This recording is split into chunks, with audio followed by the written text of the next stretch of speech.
Fellow countrymen and women, I'm here to address you once again in the course of our nation's history.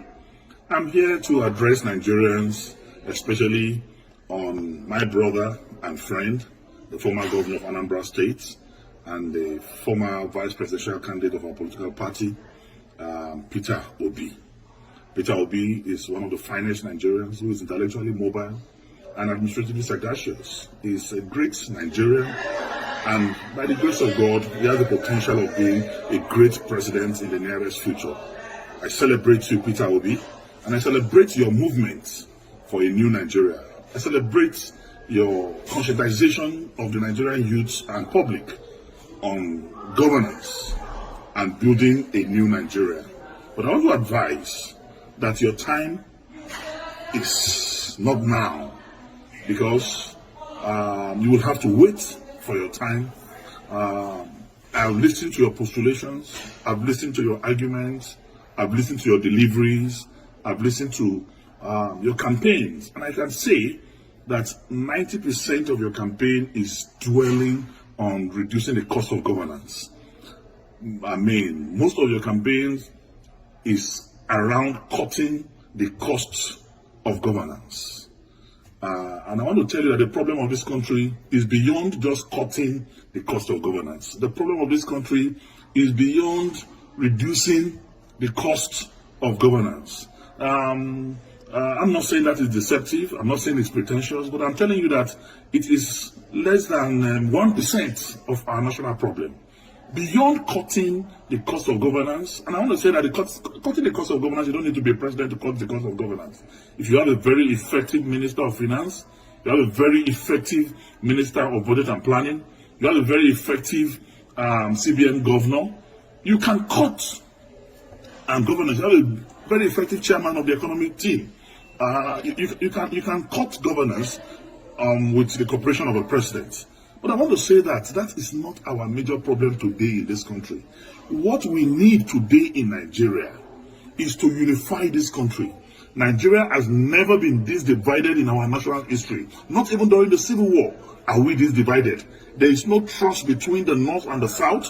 There is no trust between the East and the North. There is no trust between the West and the South and the Southeast. So we need one character who have the capacity and capability to unite us together as a nation first. Because we need to first believe in ourselves as people. We need to believe in our unity. We need to believe in our togetherness, even before we can make progress. Because without unity, there can be no peace. And without peace, there can be no development. So first, we need a unifier.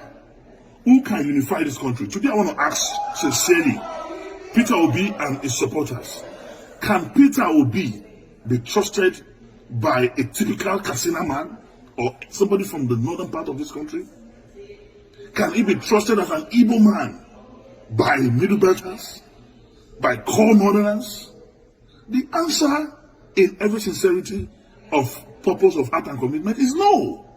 So we need one Nigerian who is going to be trusted by every part of this country, who the North will believe in, who the South will believe in.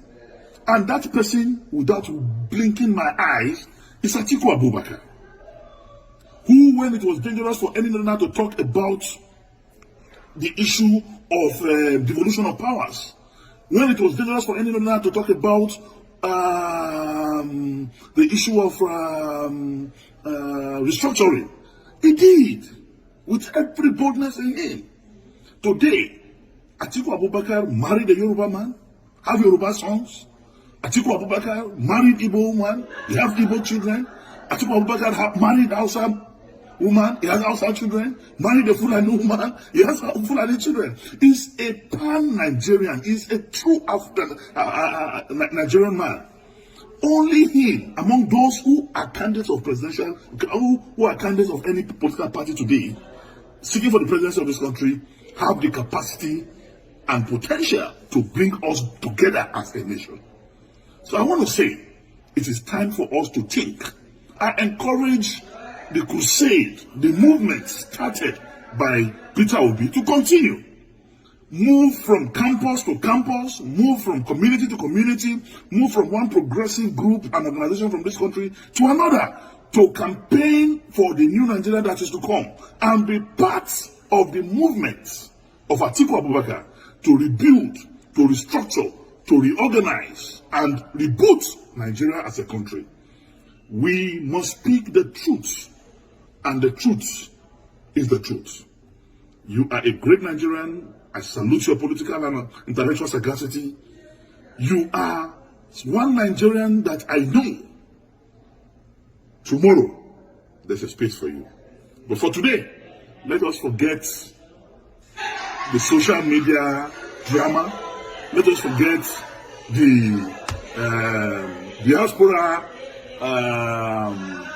euphoria. The truth of the matter is we need a unifier. We need one Nigerian that can solve the problem of insecurity in this country. We need a Nigerian that will have intel from every security facet of our national life.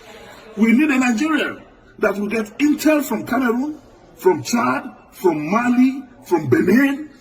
We need a Nigerian that has that capacity to solve the problem of Boko Haram, banditry, and kidnapping, because he has intel and connection with the security network in the South African region.